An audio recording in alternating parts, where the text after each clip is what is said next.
મારી જેમ survival મૂવીના fan છો ને તો તમારે આ ફિલ્મ જોવી જ જોઈએ. રીલને સેવ જરૂર કરી લેજો. 4 જણનો પરિવાર ઘરની બહાર જવા માંગે છે, પણ ઘરની બહાર દરવાજો ખોલે છે ને દરવાજો ખુલતો જ નથી.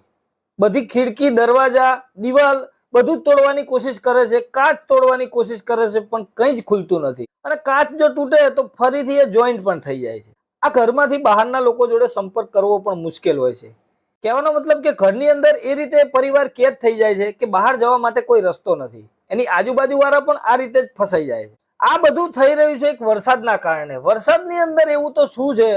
કોઈ ભૂત છે કે કોઈ એલિયન છે કે અથવા વરસાદી જીવ છે, એ વસ્તુ દ્વારા આ ઘરને લોક કરવામાં આવ્યું છે. હવે આ પરિવાર જોડે 2 મહિનાનું રાશન છે અને આ પરિવાર કેટલો સમય હવે ઘરની અંદર રહી શકશે? 2 મહિના છોડો, વર્ષ સુધી અમને આ ઘરની અંદર કાઢવા પડે છે. કઈ રીતે કાઢે છે એ જોવું હોય તો તમારે આ ફિલ્મ જોવી પડે. કલાક પછી થોડી ધીમી જરૂર લાગશે, પણ ગ્રીપ ફિલ્મ છોડતી નથી. લાસ્ટમાં થોડા સવાલ પણ રહી જાય છે.